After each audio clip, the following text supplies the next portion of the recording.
Okay. I'm Goldie. I joined the Jewish Art Salon 3 years ago during an internship. I am now I curate with them sometimes, and I've produced several exhibitions, and I run the student membership program. There are different ways to view this meeting on Zoom. You should have some options at the top of your screen, like little buttons that let you see one person, 5 people, a whole bunch. This meeting will be recorded, as you all heard a moment ago. This session is a collaboration with Art Kibbutz and Jada. Last time we introduced you to Art Kibbutz, and this time we will introduce you to Jada. Let's see, is Jonatas or Dana here? Hello there, how are you? Hello. Hi, Jonatas, how are you? Very good, what a pleasure to be here.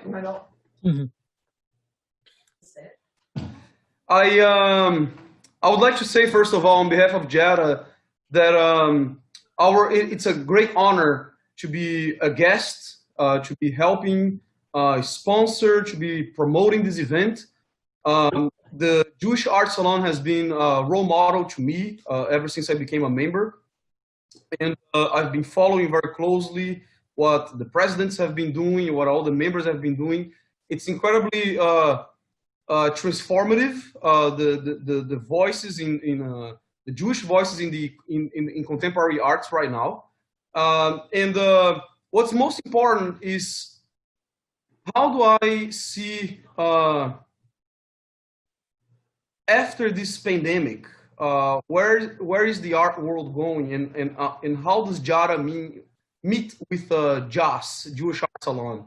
And I believe it's specifically in the conversations that deal with spirituality, that deal with connections with one another, which much of art, contemporary art, modern art, everything that has happened in the past 50 years has disconnected people so much.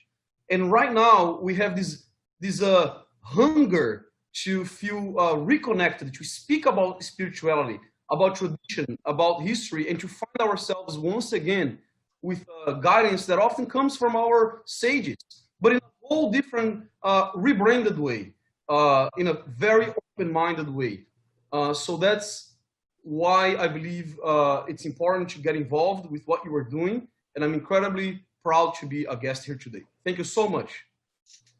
Thank you, Jonatas. Thank you, Jonatas. Of course. Now we will move to the presentation. We have a lot planned for today. The two facilitators for this presentation, for this session, are Cynthia, Beth, Rubin, and Chana, Wiesenthal. I'm sorry, I can't. Elias? Chana, Wiesenthal, Elias. That's fine. You're good. Thanks. So Cynthia Beth Rubin is an early adopter of digital imaging, transitioning from paint in the 1980s. Rubin's prints, videos, and interactive works have been shown on the ICC Tower facade in Hong Kong, the Jewish Museum in Prague, the Cotton Club screen in Harlem, the ICA in London, and the Jerusalem Biennial, and numerous international festivals featuring digital art, such as the ISCA and the SI-SIGGRAPH. That's probably how it's pronounced. Chana Wiesenthal Elias has created images with both a 4x5 camera and 35mm using traditional films, Polaroid, and digital photography. Her work explores the mythology and ethos of contemporary culture as it relates to identity, time, and place, the construction and reconstruction of memory, and the aesthetics of eroticism. Without further ado, let's begin. Okay, great. Thank you so much. So this is very exciting for us. I have to say that Chana and I met 2 weeks ago on the previous Jewish Art Salon, Art Kibbutz, Jada virtual conference. I was listening to her questions and I said, this is somebody who thinks pretty closely to what I think, but different enough to be really interesting. And over the past 2 weeks, we've had some really exciting discussions. So what we're going to present is complementary and very different from what we heard 2 weeks ago. And I want to thank, I'm sorry, I didn't actually get your name, the person from Yoda who just talked about the changing times and our changing relationship to spirituality and tradition, but that's so on point with some of the things that we've been talking about. So this that was Jonatas. Yes. Jonatas. Okay. Jonatas or Jonathan, any of the two. Thank you. Whatever it is, I think we're all thinking that this, whatever we say today is in the context of the fact that our sense of ourselves, our sense of our world is definitely changing. So what we wanted to look at was, this is what was announced in the talk about if there's any kind of Jewish sensibility or aesthetic, a way of thinking that we see in this kind of idea of embellishment, of you have an object and it's one thing, you have but it's actually something else at the same time, both conceptually in terms of interpretation and actually literally sometimes in what we look at. Oh dear, this doesn't want me to go forward. Oh, there it is. Okay, so I personally have a lot of my ideas coming from the Marseilles Bible, which I've worked on off and on, and I'll talk about this in my own talk, but this for me was the perfect example of something that is both decorative. It uses motifs that actually were found in the architecture of Spain when it was done in 1360, and other motifs around. Inside in those little decorations is commentary. So there's actually micrography, little writing, commentary on the Bible, there are pages of the Bible, and of course, as you go through it, there's the Bible itself. So much is going on at once because the Bible itself is full of interpretation. So here we are, as creative thinkers, our content, our cultural distinction, if it exists, might not always be content driven, but it's sometimes reflected in the way that we do our creative output. And coming from this tradition, as it says on your screen, of ever-evolving interpretations, finding layers of meaning, and approaching a place from a multitude of viewpoints, here we are. Does this influence our thinking, influence our art in any way?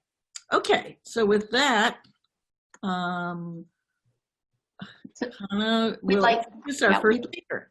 We'd like to introduce Jeremy Santiago-Horseman, currently located in Lancaster, Pennsylvania. Jeremy is a multidisciplinary artist working in sound, painting, and installation. He received his MFA from Syracuse University in 2016. Culled in science fiction, folklore, and various religious texts, Santiago-Horseman's work layers the intimate, emotional, and spiritual aspects of storytelling with the seemingly banal presence of technology and contemporary world conflict. His work has been included in notable exhibitions within the US and international contemporary art communities, including Post in Los Angeles, 3LD Theater in New York, and the 5th Moscow Biennial for Young Art in Moscow. Santiago-Horseman also collaborated with artist Leah Caroline, included in today's series, for the Jewish Art Salon's Jerusalem Between Heaven and Earth exhibit, curated by Ori Soltis for the Jerusalem Biennial in 2017. And without further ado. All right, thanks. With all the text and context considered, I wanted to focus on my installation work called Sanctuary AB, where I consider the golem of Yiddish folklore, Jewish folklore, and also Kabbalistic texts. And with that, I'm meditating on these elemental materials, such as clay, binary code, sound, light, and time. And they take on further interpretations of the body being clay, obviously, and then the computer device also being associated with the body. Binary as serving as an incantation. Sound is sort of the soul, the result of the incantation. And also light and time have a huge play in these works. Sanctuary AB is all about visual duality and also conceptual duality, where there's inorganic versus organic materials that play with each other. This image here is a representation of the human body, where there's a long vertical with a head on top, and that head is a computer, and that computer is really, it's a brain, it's a mind, and all the surrounding context, these binary numbers, are influencing and sculpting and forming the mind. And literally, those numbers are programmed into a computer program, which is generating a sound process. Hopefully you can hear that now. Yes.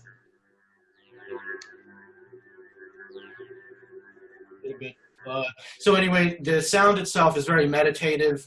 It's sort of jarring at first, but the more you listen to it, it becomes very meditative and very harmonious as the noise separates into harmonies, and it's activated by these numbers, a number process within the Max program. And there should be.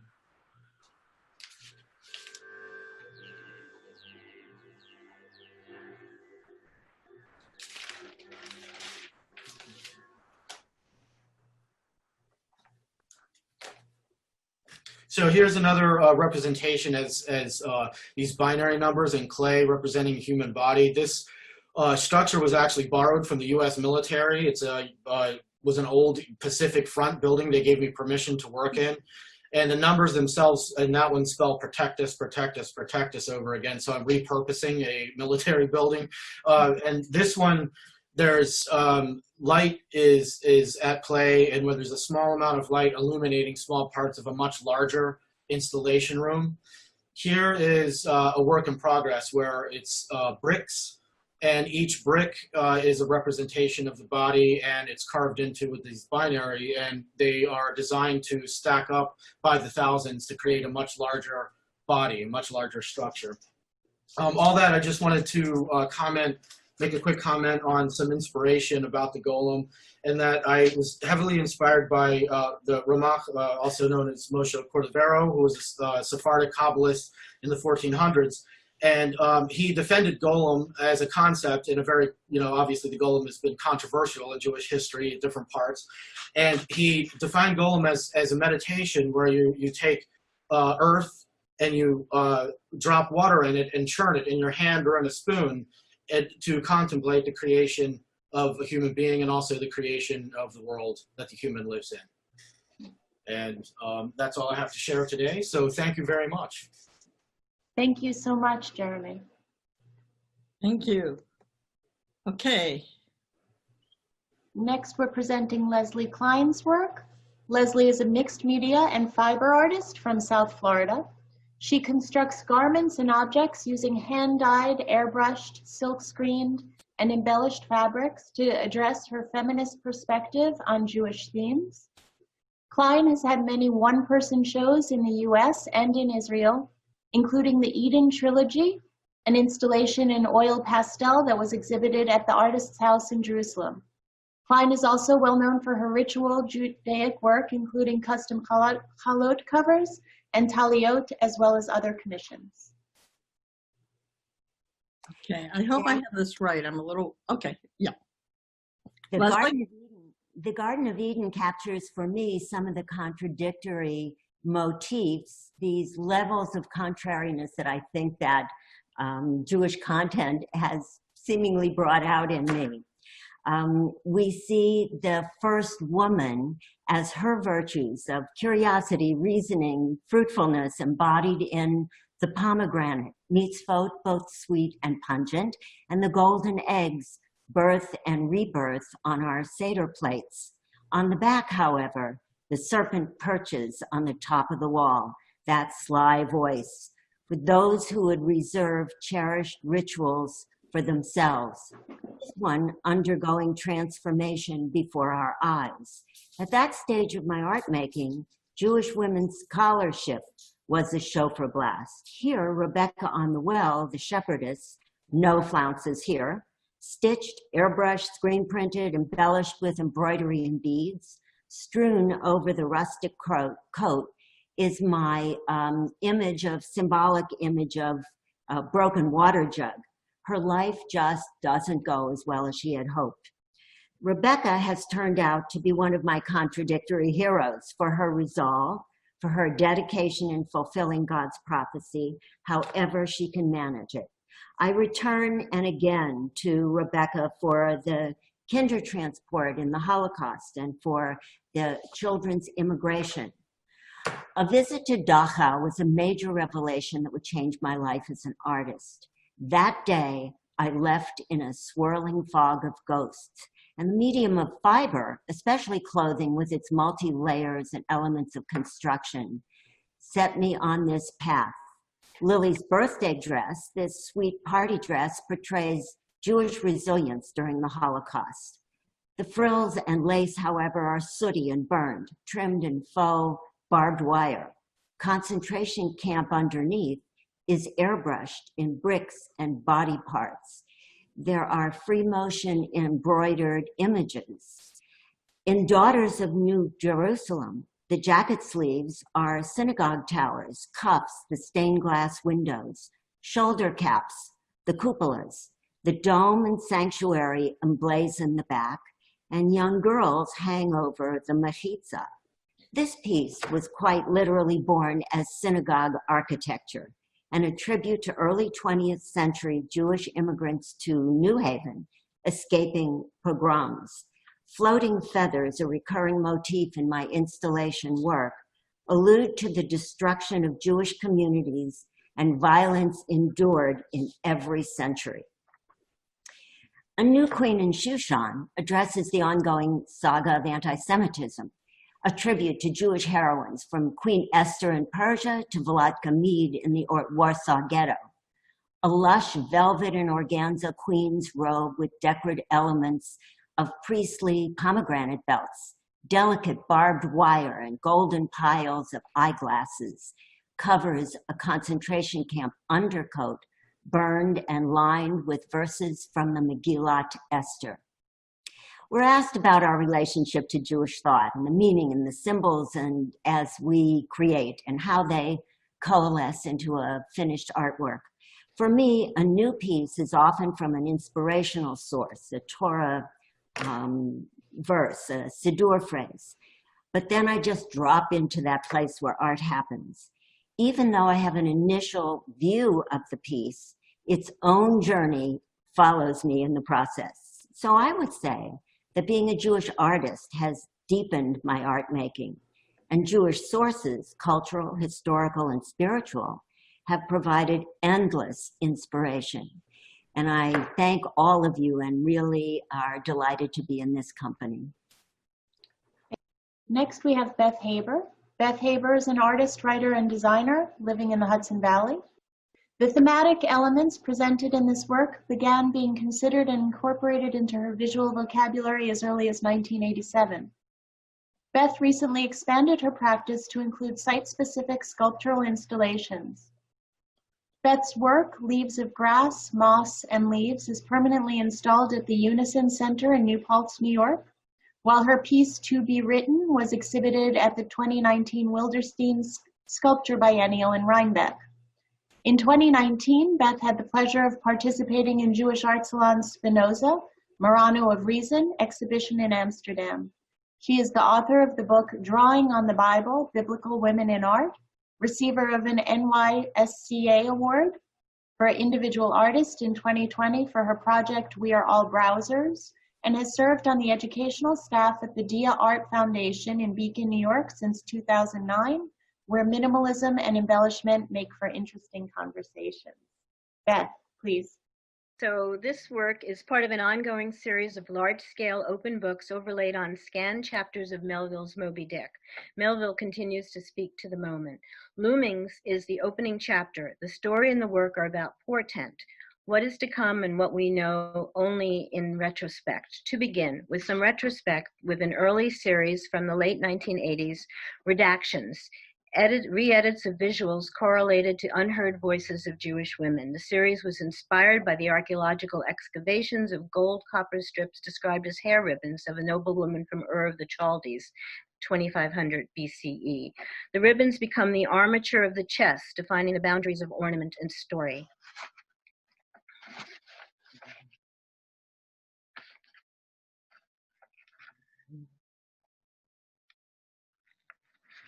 The Tehins were penitential prayers written for and by Jewish women from the 16th century. One of the most popular was the Branchspiegel. This piece is a deconstruction of the text as both book and mirror. Mirrors connote both vanity and self-knowledge, and because they dealt with vanity or perhaps self-knowledge, these items were refused and only allowed to be used in the outer court, the tabernacle.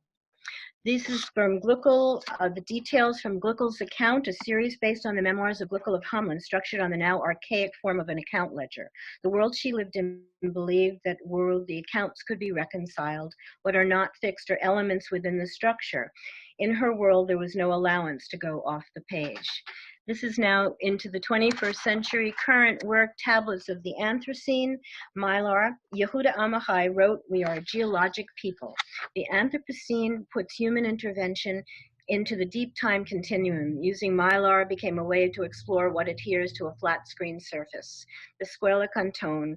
This work responds to the gilded ornamental screens of the Women's Gallery. It's both of embellishment and the reduction to essence, essential elements, water and stone, and the mathematical rhythms and pedals as they adhere to the internal Fibonacci mandate of progression. This matroneo installation takes the experience of the conversation between ornamentation and the occluded view from the Women's Gallery. Dutch frames, a fuzzy scan of the first dibs, Dutch 17th century Dutch frames composed of multiple elements, ebonized and painted wood, suggested an armature to which the frame of some of Spinoza's ideas and stories, such as framing Spinoza, the series Conatus Politicus Sub Rosa. The caution of the Murano focused on a rich interior life. Rose petals are integrated sub rosa beneath the mylar. The cluster of the center underlies a transparency of Thoreau's writings on nature. The collage frame are snippets nodding to the Murano's stories. This is back to Melville. This is the counterpane. It is Melville's ocean of words that is Moby Dick are partially submerged by the surface overlays. The text is foundational and layered beneath. The scale provides an immersion in the swells of the open book. And to loomings again, portent and co-tenancy of text and image as they converse in the open space between imagination and description. In this brief glance at some work of over 30 years span, these are some of the through lines that I've found, and ornamental forms derived from nature and the tactile qualities of luminous surface, that texture and text are partners and the great elaborators, and a continuing ongoing interest in the possibilities of conversing with the past in the present tense. So now I'd like to introduce Judith Joseph. Judith is a Chicago artist who fell in love with woodcuts when she participated in a steamroller printing event in 2014. And she made her first woodcut, a 3x5-inch print, which you'll see shortly.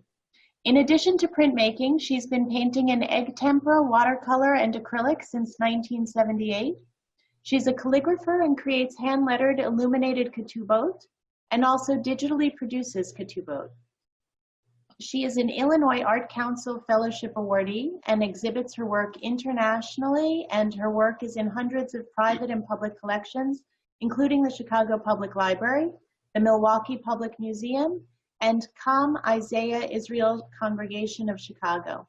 She is managing director of the Jewish Arts Collective in Chicago. And with that, please, Judith. Thank you. The first piece is digesting history. My father was a GI doctor. Many of his patients were Holocaust survivors. He brought their stories home to us, every detail of biting dogs, hunger, misery, and shame. Digesting the stories of horror and fear with our family dinners. Trauma visits itself upon the body, especially in our digestive channel. Trauma is passed from generation to generation, like Crohn's disease or diverticulitis. History passes through us like a marching army. We swallow our tragedies like a bitter pill that sticks in the craw. Making a man from mud, with Kabbalistic incantations from the mud of the Vltava River. From mud we come and to mud we return. In between, we can hope to be heroes if we only have a heart, a brain, and some luck. Our egos hold us down. We wish to soar above the bombed capitals of Europe. Losing the Aleph in our truth brings us down. Ghost scroll. From a wartime town in Moravia, a wounded Holocaust Torah found its way to us here. We chanted its ancient words. We brought it home to a roofless shul where tears streamed as we chanted again. The Jews were missing. The letters in the scroll lifted their feet, flapped their wings, and flew off through a hole in the roof. We watched, we sang, we wept, we go on. learning to cut wood on my first woodcut 3 feet by 5 feet, not inches, stumbling at first on the grain, chipping and tripping, my blade found its way to the roots of a tree. And like a song I forgot I knew, found its groove, gliding, growing into a tree, the tree. The scribed lines are always there for us. We have to fill in the words. Transcendence of loss. Tagasode Byobu, a Japanese tradition of painting. The person is absent, only their garment remains, draped on a bed or blowing in the breeze. A soprano sang her loss of her mother, sang her final recital, completing her schooling, passing into womanhood, without her mother who had died. While she sang, I painted her beauty, her loneliness. Priestly blessing. The rabbi turned 60, a gift from his wife. May he be blessed. May he be safeguarded. His vitality feeds the tree. The way of the brush comes from Japan. The way of the Torah lives in this man. And I wish you all blessings for safety and health, and especially Yona, shout out to you. Be well, everyone. I'm so happy to be here with you today and honored. The clearing, sealed in the house these past weeks, losing words, finding fog, talking to my furniture, seeing a photo of coupled geese, I finally break through, looking for the brightness of a day a couple will marry and use this painting for their ketubah.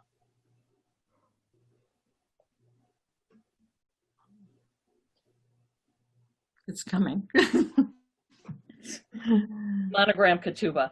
Pattern upon pattern, flowers and flowers. The eye rings a circle, follows a ribbon, pauses at orchids, at tulips, pings on red apples, flies toward the sun of a golden daisy, in love like the doves. Ani l'dodi v'dodi li. I am my beloved's, and my beloved is painting. Tiny leaves around careful letters. Lovers reach for each other. I reach for our history, for our future. Joy in letters, in leaves, in love. Thank you so much. So I have to say we have a slight technical glitch. Leah was supposed to be second, and for some reason her piece, for being my fault, her presentation didn't come in. So she's going to jump in at the end, just to let everybody know. And she's kind of doing a bris at the same time. So the thing about Zoom land is that we can move from place to place. So thank you, Judith. And oops, okay. Now I'd like to introduce Bob Gluck. Bob is a pianist, composer, writer, Reconstructionist rabbi, and professor of music at the University of Albany. His 11 recordings include works for jazz ensemble, duets, and electronic media, most recently Early Morning Star. His interactive installation and collaboration with Cynthia, Layered Histories, has toured internationally. Gluck's published books focus on collective musical processes within the work of Herbie Hancock, Miles Davis, and others. His current work is an exploration of human music making with a trans-species context. Gluck completed an MFA at Rensselaer Polytechnic in 2001 and a master's degrees in social work and in Hebrew letters as well. Bob? So good morning, everybody, assuming it's morning for everybody on here. I'm going to talk about one particular work of mine from 2012, and it's based around the idea of trope, of the way in which Jews liturgically chant biblical text at different times.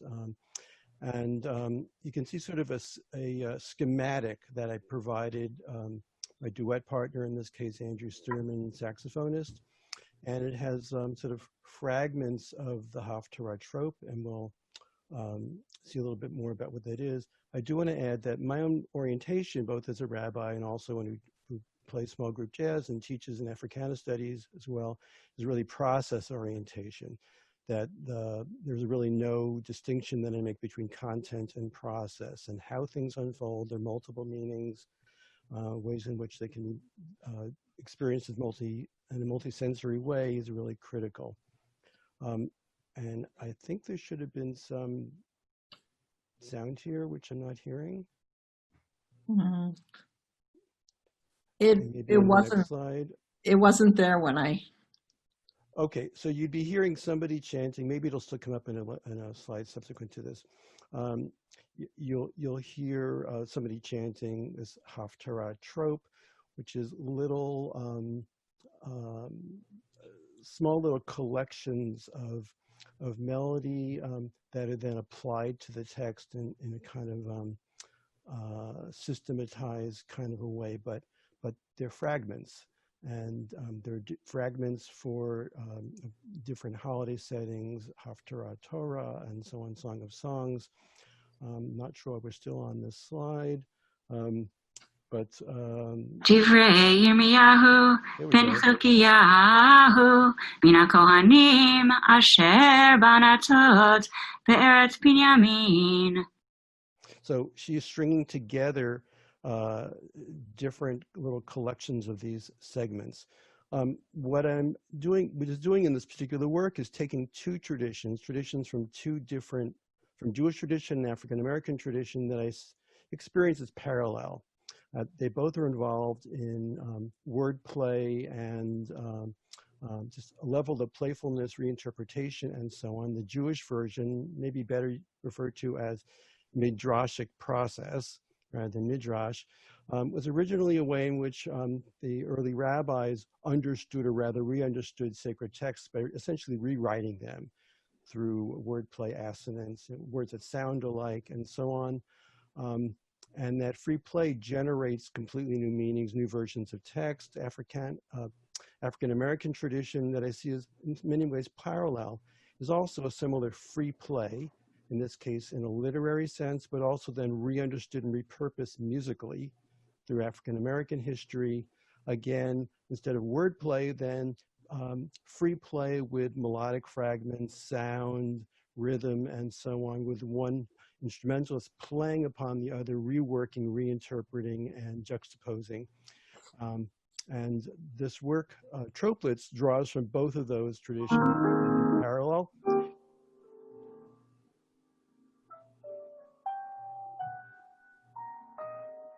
This will play twice.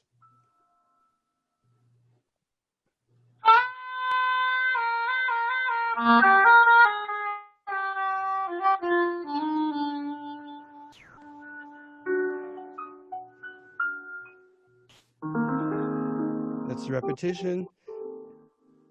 The score is being really freely treated by the performers.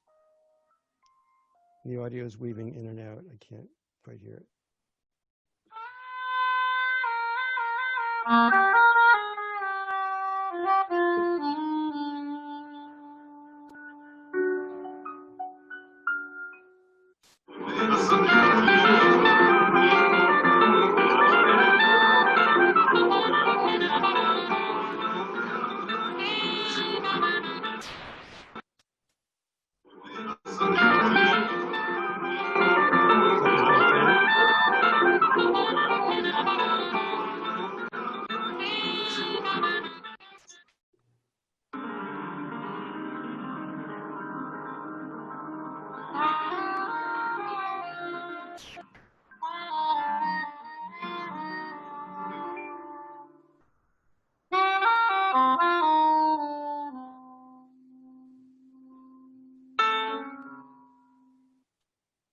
So computer sound obviously does not work terribly well over Zoom, but the first example is one in which the performers treated the material, the melodic material, very freely, looked at the kind of shapes of the musical gestures. The second took sort of vocal samples of somebody chanting, creating sound clouds, along which was juxtaposed the piano playing segments of the literal trope. And the saxophone is kind of weaving around that. And the third was taking that sort of cloud idea into the pianist playing with the saxophonist playing. Also kind of by shapes, I mean like the direction of the melody and kind of working with the melodic material in a way that reflects midrashic process, meaning that it's treating it freely, but it's continually tied in relationship to the original. So thank you. My apologies, Bob. I think I put in your earlier version instead of the later version. So did you have anything else you wanted to add, or you're all set? Just another sentence, which is just a kind of repetition that the melodic content and the process by which it's played, juxtaposed, reworked, re-understood, to my mind, are one and the same, and that's the nature of midrash and Africana studies and African American traditions. That's the nature of signifying. Okay, thank you. Thank you.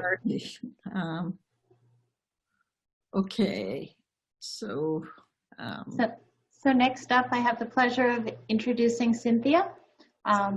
we just Cynthia, had a bio, so I don't know if you have to do it again, but. Say it again? The bio was just read at the outset. Oh, okay. Well, in that case, let me just say that it has been such a pleasure and a learning experience having the opportunity to work with Cynthia, who has been able to consider everything that goes into making this presentation, and it just really has been an honor. So with that, let's go into Cynthia's work. Okay, thank you so much. This has been really great. So this is a time of reevaluation for all of us, and I'm coming into this having just finished a fairly successful exhibition. I have done a lot of cultural heritage work in the past, and I've also in the last 10 years done that in parallel with working with plankton and incorporating augmented reality into it. So because I'm in the new technology world, so in these pieces, there's a lot of loose drawing. There's a public workshop that I had, and people saw their drawings from using augmented reality and seeing my processes. But since the early 1980s, I've been intrigued by Hebrew manuscripts. I actually was the first artist to go to JTS and ask to look at Hebrew manuscripts, and traveled to the Bodleian at Bibliothèque Nationale before other artists, so they let me actually look at things. And that idea of looking for a structure, I wasn't looking so much at the text, I was looking for a visual structure. So back in the 80s, when I was both doing real painting and working on the computer, I was very interested in how the idea that multiple things are happening, that there's arches, a reference to architecture, and these are images that purposely went right to left. Okay, so I'm going to focus on my work with Hebrew manuscripts here, even though it's been a little secret sideline, and that's one of the things that's been happening now, is that it's coming to the forefront. Years ago, I was asked to be in a show with the theme of the four humors, so I thought, okay, so out of what I was doing at the time, look at a medieval manuscript that had a calendar, and I began to see that the little beasts of plankton, which is the microscopic life, fit with the designs that were in the manuscript. And so, this is another 3 years later before I picked this up again. Here I've taken the motifs from an Egyptian manuscript, and then I got interested in the idea of the Dead Sea Scrolls, which to me was like, wow, we didn't know about these texts that have so much mystical meaning that we don't even understand them. And plankton, which also were somewhat in the scheme of human history, recently discovered, and we really don't understand them. I go to the lab meetings with oceanographers. I find out, people think, oh, the scientists know everything. They don't. They know plankton are there. They don't know if they put something down into the ocean to get a sample, are the plankton, 20 feet away somewhere else because the ocean is so big. So this is my current work. I was asked to be in a show on circles. This is all since I've been in confinement, since I've only been going out for walks to the park and I'm home. So I'm looking at the plankton, I'm looking at drawing, and because along the way I've been drawing a lot, I've been thinking about the mysteries of the invisible elements in our world, which I think many of us are at this time. We look at the ocean, this is New Haven, and how can I pull this together? So I was able to get this piece printed by sending it out. to a long distance place in Nevada where they're still printing. And I did my drawings of plankton. On top of it, I worked in the motifs. And it's, for me, this is a time of mysteries of the world. Where do we go? And I'm sinking more and more into thinking about the unseen, getting deeper into myself and feeling really free. My big show got so much positive feedback with the singular image of the plankton. I don't care anymore. I think that's something people can cling to. Now what can I do that is really hard about relationships, about making something that's harder to understand. So anyway, that's me. Chana, I guess that I should introduce you. But again, well, I also was introduced at the beginning. Yes.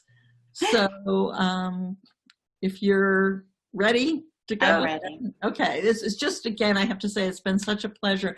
I feel like, wow, I found a new friend. So it's great. Okay. The feeling is mutual. Okay. So in 1993, I had a show in New York at the Midtown Y Photo Gallery, which at that time, excuse me, was headed by Michael Spano. And my work at that time was collages that I made in my studio and then photographed with a 4x5 camera. I had an exhibition in 1993. It was called Time Unknown, Place Unknown, and in it I used appropriated images from Roman Vishniak's work and I coupled them with my own. Fast forward, 2016, I started making these images, and these images that you see on the screen were included in Jewish art salons on the consequences of hate speech, which was a great exhibit that was done in New York in the same gallery that the Midtown Y Photo Gallery was in 20 years previous. My work has always been one of relationship, how any one person, concept, or thing relates to another. And that's always been my primary focus and my primary drive. My work is an attempt to share and communicate something about relationship, and to do so in what for me is the clearest, most authentic and precise verbal, visual vocabulary that I can conjure. I often think of myself as a migrant or an immigrant, not to my country of birth, but to the world as it is. And the process of living is that of navigating landscapes and landmines simultaneously, new recreations, both inner and outer. The layers through which I sift, writings, essays, poems, photographs, both my own and others, loves, losses, sounds, touch, and sense can return me to a particular moment that exists despite the passing of decades. The striving is for visual integration. And when I work with multiple layers of images, the goal is to create a cohesive expression of the ultimate surrender. There's a palpable tension in allowing a dissolving of the boundaries between what is and what we make it mean. It's my intention, to paraphrase George Bataille, to create a visually immersive experience that, while temporary, is powerful enough to allow the viewer's desire to overcome. I have been, since 2017, I've been working on in a series, and the series is entitled The Gatekeepers. It's a visual catalog loosely based on the archangels of Jewish tradition who guard the rivers and gateways of Gan Eden. There's also a visual documentation project within that series of the 49 days of the Omer period, which began on the first night of Passover with the Jewish exodus from Egypt, and it culminates with Shavuot, the receiving of the Torah at Har Sinai. According to Jewish tradition, each day of this period corresponds to a different divine attribute, an attribute that can be internalized and perfected in mankind through intentional living. This series is ongoing, and the amount of research of traditional literary material, commentary, artwork in the public domain, and creation of the visual elements that comprise each piece ensures that production of this series will span a significant period of time. I like that this work develops over years and decades, and that the work chronicles shifts in thoughts and visions across time. Ultimately, this series will be comprised of 72 images. And that's it. Hey. Okay. Is Leah back on? I'm here. Okay, great. Yeah. Okay, good. Leah Caroline was raised in the Hasidic community of Crown Heights, Brooklyn. She works with cyanotype printing, digital media, and installation, documenting nature and Jewish texts. Her exhibits include solo exhibits and a commission by ArtSpace for site-responsive work for citywide open studios in New Haven, Connecticut. Caroline has been an artist in residence, including at Weir Farms in Wilton, Connecticut, and Art Kibbutz on Governor's Island, and at the Eli Center of Contemporary Art in New Haven, Connecticut.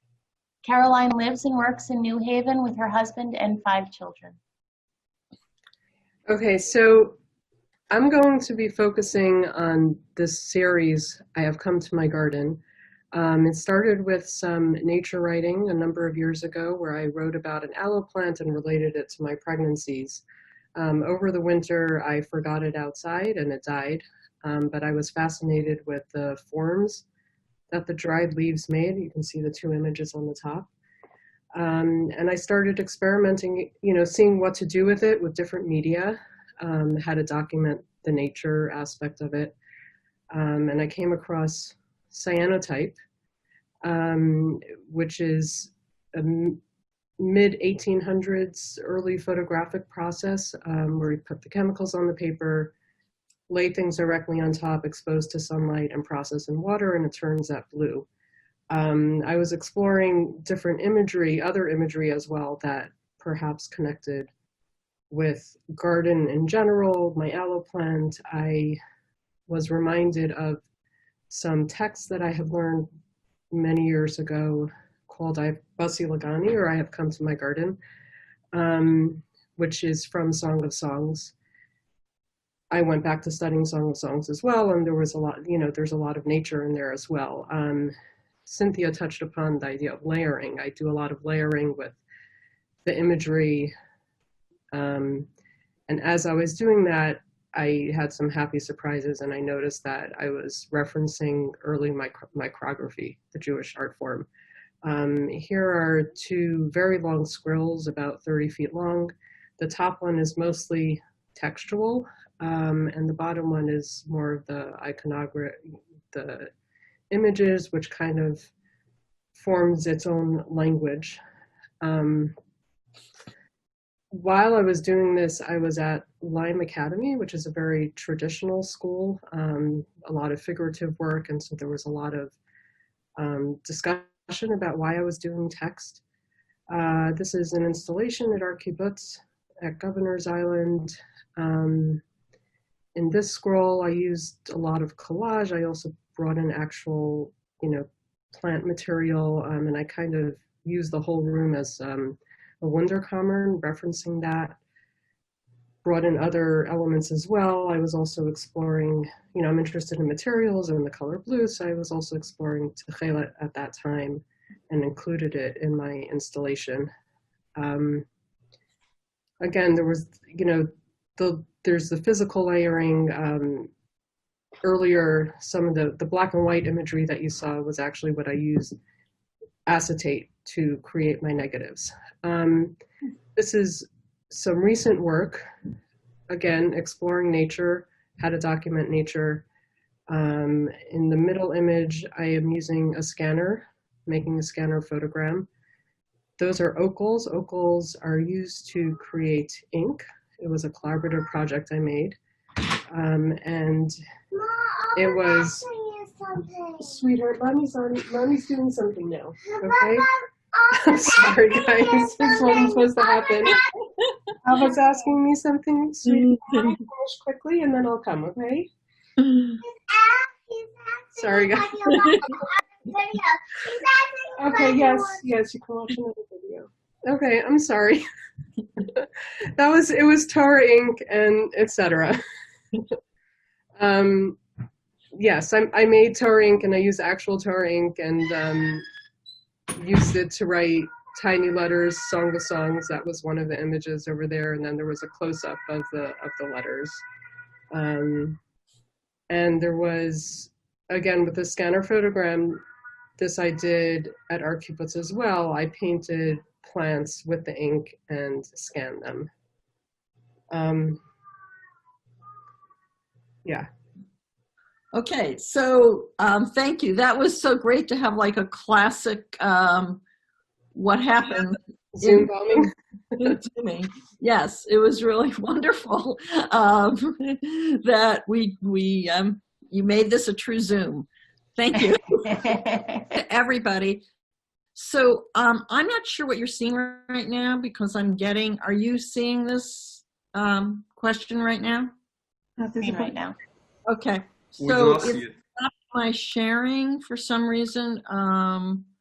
So you're not seeing my screen. Now I do. Now you do. Yeah, Now we do. with the thumbnails. So There we go. so you're seeing this. Okay. Nope, now, So there's nothing. Now- It's all black now. Whenever you share your presentation, it goes black. When you don't share in presentation mode, we see all the thumbnails plus the main screen that you have. okay, you know what? Let's just do this. Leave it here because in some ways this is really good. If people did want to go back during the discussion to see a particular work, this way I can find it very easily. And I also still have Leah's up, which I'm very sorry did not get dragged in last night in my stupor of pulling this all together, but we'll be able to do that. So we'll just leave it here. This is where we started. And Chana, you had some points to get us going in discussion right now? Sure. So, you know, as we started to brainstorm about this session overall, of course, there's the first question, which is there a Jewish art, right? But that's a question that has been bandied about for, you know, ad nauseum. And so really we wanted to pare down and the purpose of today and the questions that we put out to the artists were these. How do culturally identifiable Jewish motifs reverberate in your work, and do they do so intentionally or unintentionally? You know, what are your motivations and intentions in conveying identifiable Jewish motifs? What is your relationship to Jewish thought and practice, and what does it mean to you in your critical and philosophical traditions as you approach your work? We looked at what meaning you assign to the symbols and the structures, and who your audience is, and is your audience changing, which I think really, you know, was touched upon in terms of, in light of what we're all living through now and the pandemic and the trauma. So, and that's sort of the last question that we put out to artists was, are you finding new priorities in your practice as the world is shifting? And where is your work headed? And will groups like Jewish Art Salon, Art Kibbutz, and Jada change your viewpoint in terms of your own work and how you embrace those Jewish motifs and those aspects? Because, right, traditionally, as Leo Steinberg said, Jewry and modern art are masters of renunciation.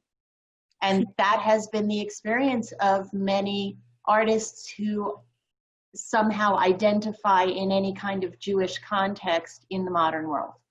So with that, I think we could open to questions. Yes, I have a question. Can you hear me? Am I unmuted? Yes, we can hear you. And I think we can, Cynthia, we can open it so that there can be open discussion as long as everybody is able to, you know, speak with direct artists. Just as if everybody could please just unmute when you're called upon and then mute when you're not, so that we don't have a lot of crosstalk. So first of all, I thank all the speakers. I found it incredibly interesting. I offer in the next session to show some of my own art. I'm a European Jewish artist born in Amsterdam, but I lived in Berlin, Jerusalem, and now in New York. And I want to show how within one artist, with one background, things change very much culturally. I'm extremely influenced by the places where I lived, the things I saw, the straight relationship I often have with my own expectations and backgrounds and what I see around me, which might or might not disagree. So for the next session, I offer this and will show you that even in one person, you have like conflicting models, conflicting influences, and conflicting art. Sounds really interesting. Does anybody have any other questions among the artists? Questions for each other as well? The presenters can ask questions as well as people in the audience. Yeah. So, well, Cynthia and I, well, hi, Cynthia. Hi. You and I have been having long-term collaborators. Yeah, we've been having some of these kind of conversations since the mid-90s. Yeah. When I was a pulpit rabbi. In any event, the questions raised frame things in terms of embellishment, and I think that's a really interesting, distinct perspective on artistic treatment of Jewish texts, ritual objects, so on and so forth. I guess the way that I tend to see it, and I'm kind of interested in seeing if people have some response or dialogue about what may or may not be a dichotomy. What I think some refer to as embellishment, I refer to as the text, that Jewish texts accumulate, that over the centuries.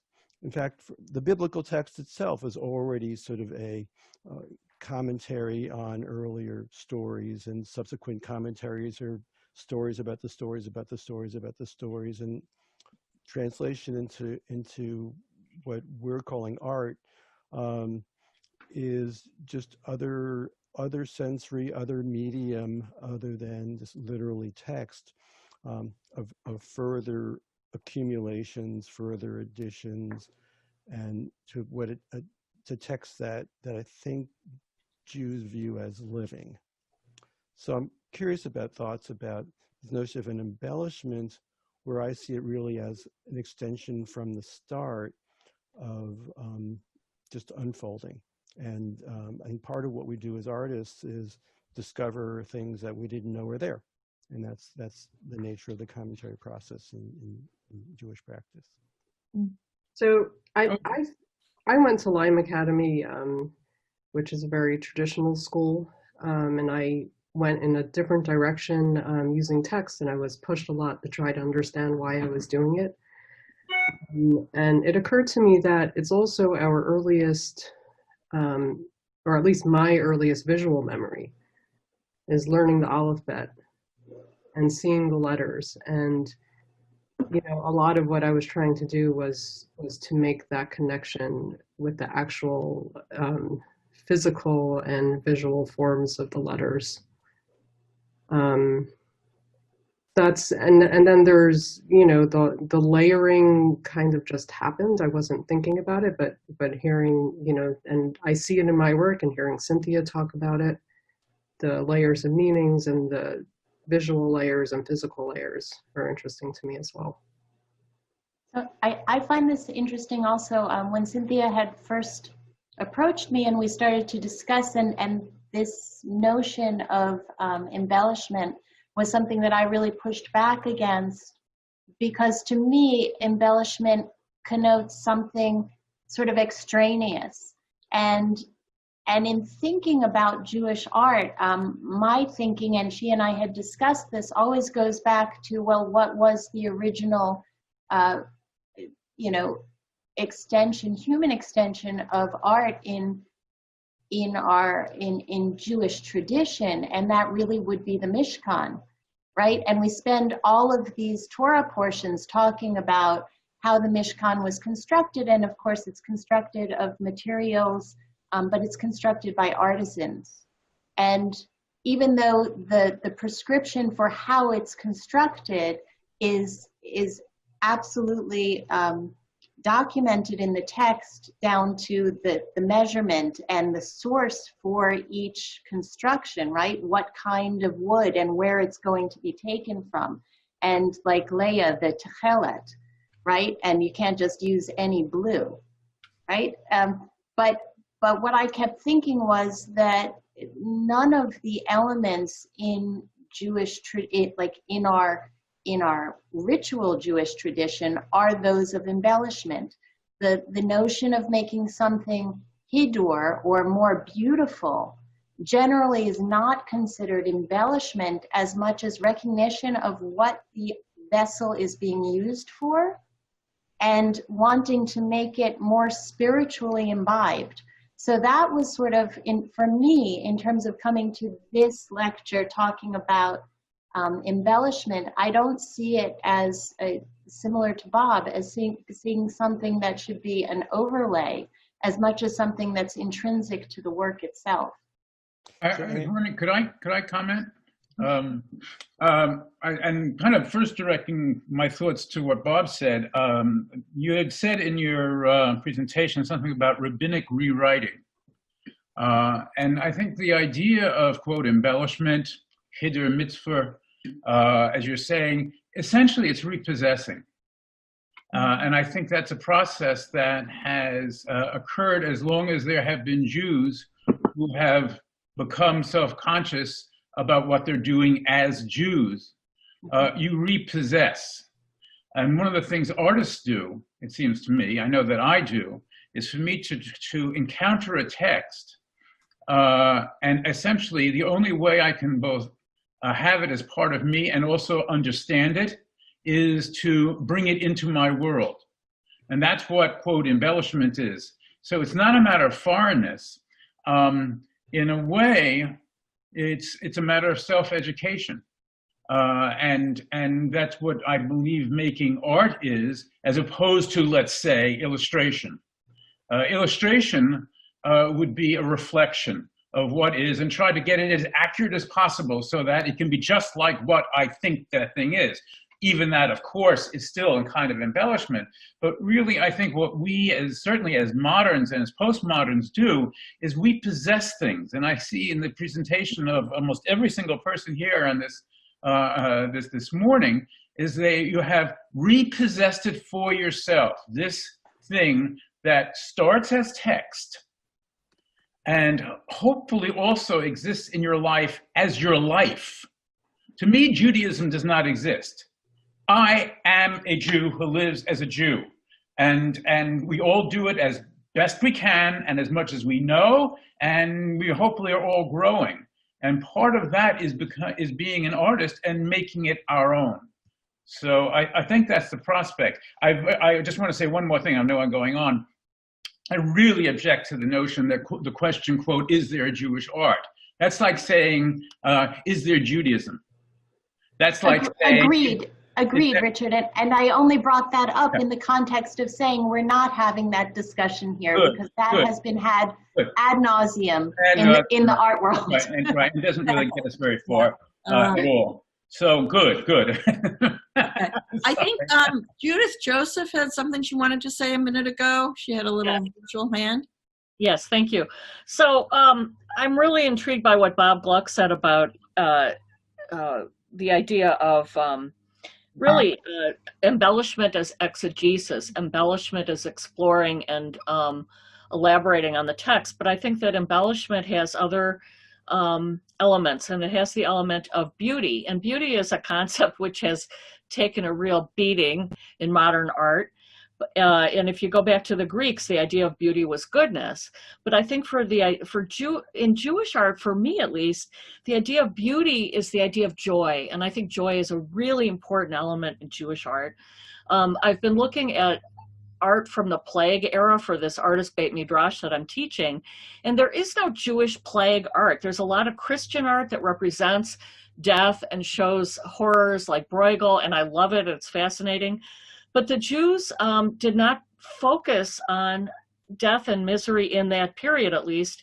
And they just carried on kind of celebrating and trying to create beauty and live and survive.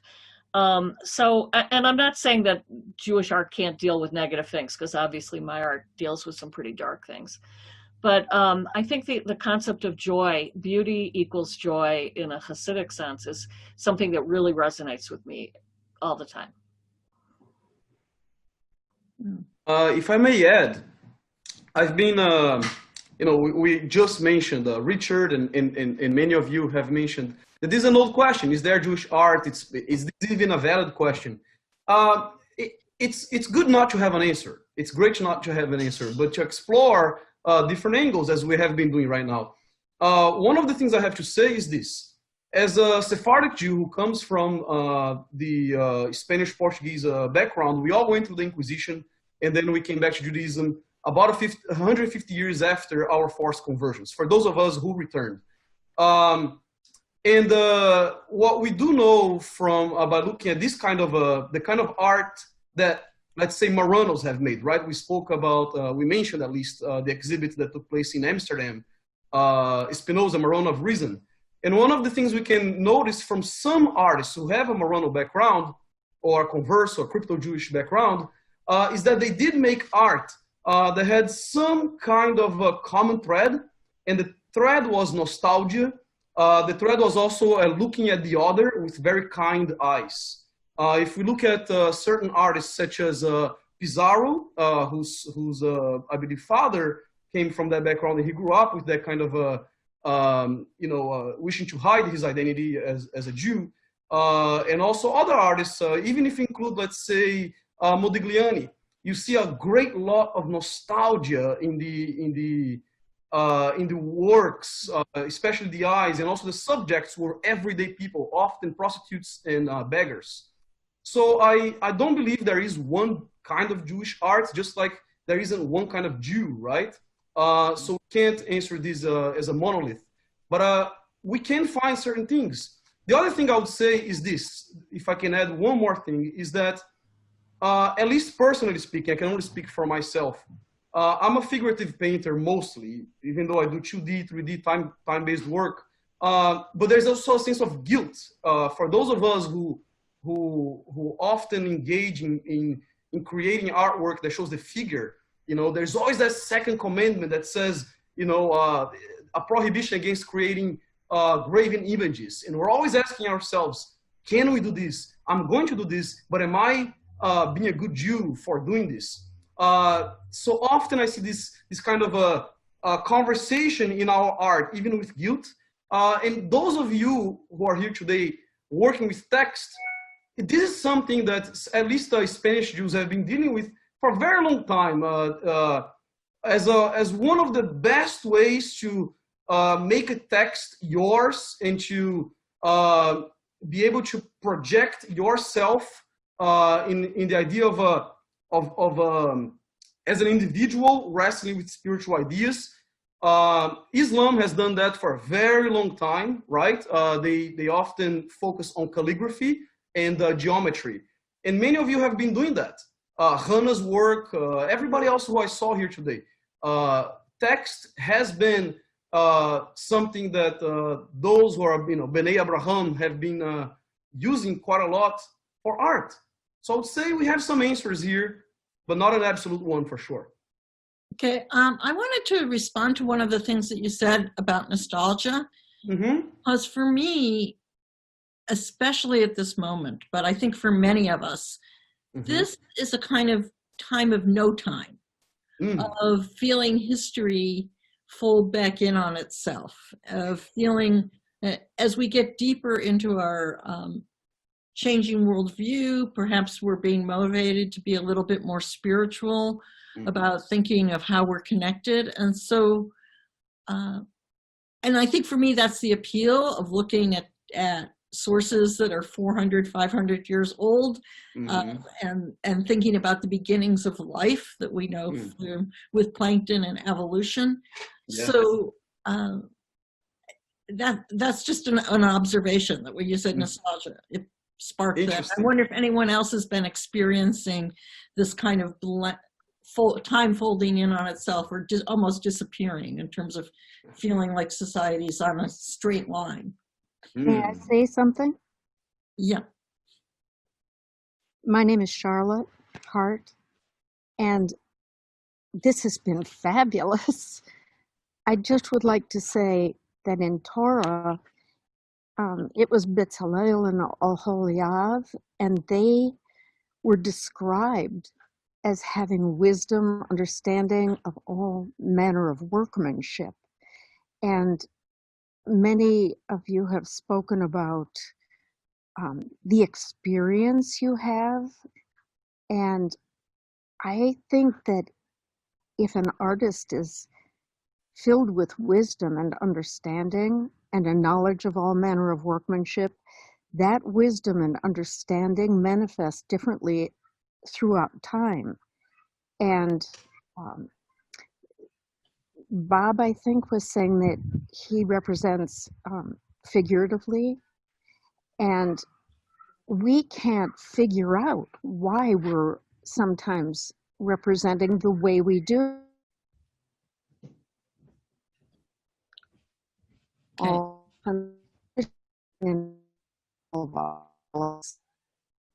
We just lost you. My experience with my own work. I'm sorry, I'm outdoors, maybe my connection, but Yeah, we it lost you a seems little bit. like, okay, well, sorry. But great Cynthia, thoughts. I'd like to Got say some something. places stuff. Yeah. Cynthia, may I say something? Yeah, go ahead, jump in. Well, I wanted to say about Jewish art that as Shoshana brought in much earlier, it sometimes depends upon place and cultural experience within that place. When I first moved to San Antonio was the land of art about the Virgin of Guadalupe, about Day of the Dead, by many different artists who don't come out of that cultural tradition. And when I began working with Jewish imagery and illusions through the medium of this kind of embellishment and imagery, they were astounded that Jewish thought could extend itself into commentary on contemporary human condition, on political things that were happening in the day. And so I think that all of our efforts, it seems, each one of us have taken the base of Jewish art, just the way a small line of Torah is embellished time and time again by different sages, and each one of us are doing that in our process. I'd like to jump in on something that Yonatas brought up, not to digress, but just merely to point out that notion of the second commandment as engendering some sense of guilt for making art. I think, and I don't want to at all, start a halachic discussion, but I do think that it's a mistaken notion. And the only reason that I say that, I bring it up from the perspective of philosophy. I think that it really was pushed very much as being a reason against there being a Jewish art. And I think that it was done primarily by Hegel, Kant, and Heidegger. And so I think that to continue that conversation is doing a disservice to ourselves in terms of pressing this notion that really is not as much of a halachic issue in Judaism as it was in the secular world, right? They wanted to make this distinction, and they did it so very forcefully that even secular Jews have imbibed it, right? Like we all came away with this notion that was brought up by people who have no connection to our tradition whatsoever. Chana, you're absolutely right, and it's really important to understand that the prohibition of the second commandment absolutely does not apply to the work that we are doing. I've looked into this for many years in many different sources. There are many much more astute and smart books about this that absolutely disabuses the whole notion that there's any prohibition whatsoever in terms of certainly the kind of art that we are making. And the Jewish community has waxed and waned over the centuries, for sure, over it, but for any number of reasons. But literally, I have taken my artwork, both paintings and relief sculptures, to one of the major halachic decisors of our time, Rabbi, I'm blanking as Moshe Feinstein's son, okay? Reb David Feinstein literally took it to him, and I say, is there any halachic problem with this? This is an yeshiva, this is a right-wing Orthodox yeshiva. He dismissed me, he said, no problem whatsoever. There is simply no halachic issue. And I'm talking about a discussion I had probably 15, maybe 20 years ago. We're not talking about 100 years ago. Okay, and this is not some liberal. This man is about as knowledgeable as you could find. So it's simply not, it's a, what do they call it? It's a straw horse. You know, it's just simply, and it's a stumbling block to think for your own self, inside of your own hearts and souls. We're all well-meaning, good people, and we want to do what's right. Believe me, what you're doing is not a halachic problem. Well, I guess my only issue is that it becomes an issue, you know, in the greater philosophical world, and that's really the interesting thing, you know, for each of us individually, whether we hold by a certain Rav or don't hold by a certain Rav, or have, you know, that our intentions are almost irrelevant in so much as, you know, as this discussion goes. But I think that it really is, it's a very interesting, you know, issue that does come up over and over again. But I just wanted to bring in really where its genesis was. Good. Because it's not, the genesis is not found in our tradition. I think it's correct. I just wanted to jump in. I know I'm just, but I was really glad that Bob made the connection with African art, African music, and I think in some ways music's been able to avoid this. But I think that we're not the only culture that's been pigeonholed in how do you fit into mainstream notions. So in African art right now, many people are looking at the tradition of hair braiding as something that was a true high art form that was dismissed. So in the visual art world, we've had some issues here with who's doing the defining. Although, as the wife of a musician who happens to also have, you know, be in the Jewish art world, I can tell you that it happens in music as well. I'm sure Bob can speak to that, right? That if you identify your music as culturally somehow being related to Judaism, you end up often in a whole different category than where you expected to be. Well, I would actually, yeah. I mean, you're not Shweki. Well, Jewish communal life is very musically conservative. And so there really isn't much space for people who do, you know, inventive work that isn't functional, right? Writing songs to liturgical texts. But the idea of Jews thinking about art is not that old. You know, people referred moments ago to Hegel and et cetera, Kant. So I think this function is kind of an important part of the conversation, that we're identifying as artists. That means we're pushing back against a narrow notion of function. It was Chaim Potok, by the way, who in the 80s made a big deal of the, you know, second commandment, and I had a big public argument with him. And it was something that he was working out for himself and was very influential. Unfortunately, the other thing I wanted to add, though, was that, you know, we're all self-conscious about what we're doing. We're talking about what we're doing. This is a very modern idea. Were the ancient rabbis conscious of what they were doing in what we might call embellishment or commentary or midrash or whatever? Well, you know, generally we'd think not. I'm not sure. But so we're self-reflecting on our self-reflections about our self-reflections about, you know, what we do, how we do it, why we do it, and it's in a world that's very divided between for Jewish artists, between Jewish artists and Jewish communal life and synagogue life. And that's been a long-term, you know, if it's functional enough and you can raise money for it, then, you know, put it on the wall. If not, Okay, we're out of the running way. out of time here, but Helene had a question, and we can stay on. We can run a little bit later if people want to, but Can I just address? well, Helene was before you, Okay, trying to, sure. and then we'll come back to you, Richard. Hi, everybody. I'm Helene Yentis, and I'm somewhat new to Art Salon, although I know a lot of you. And I have just been so intrigued with all of the discussion that has gone on.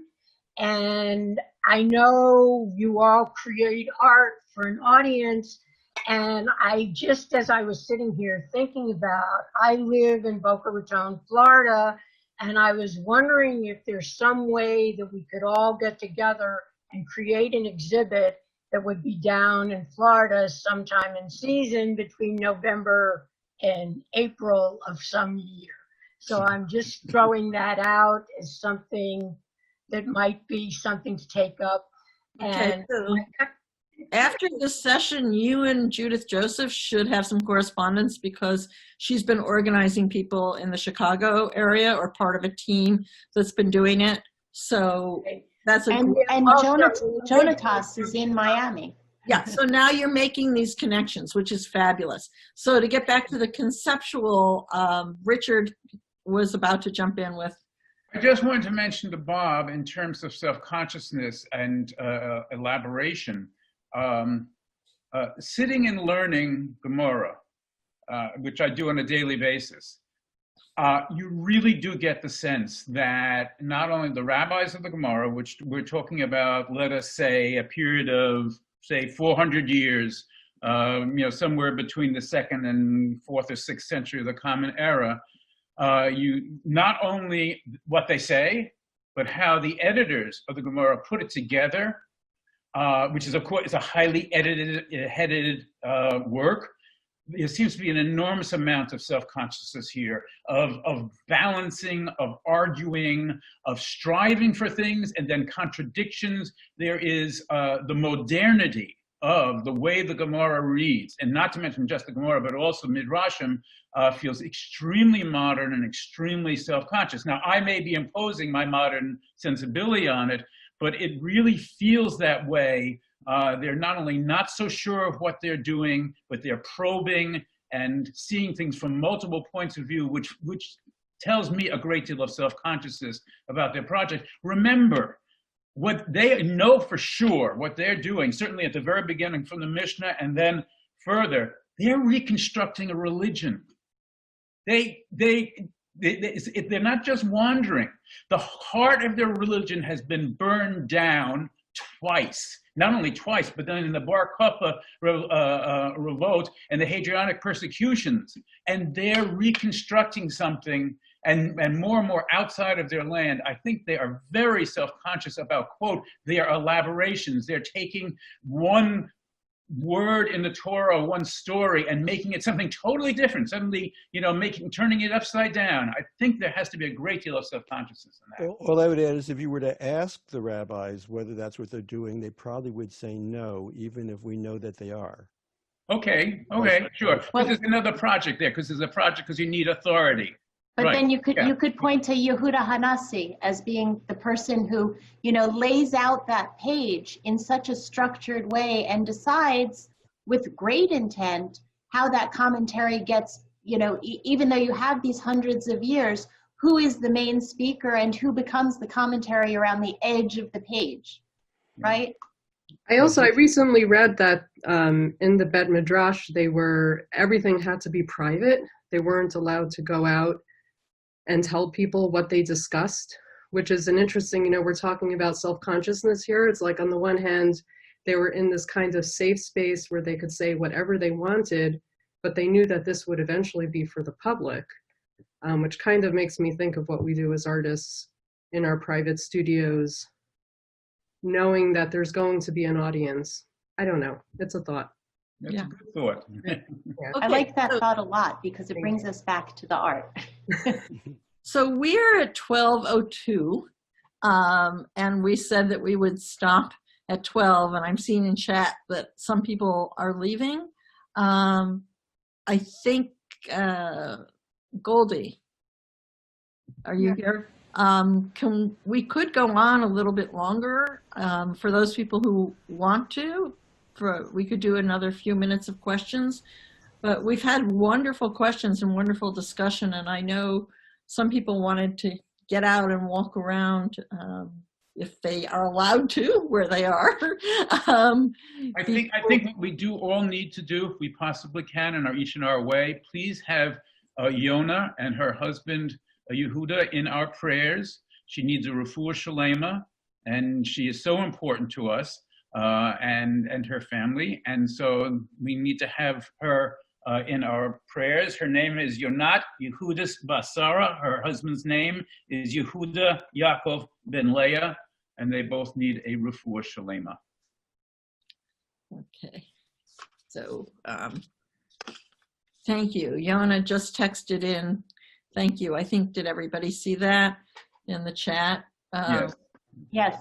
So when you go to your, I've been going to Unminion by Zoom. We're not allowed to call it Minion.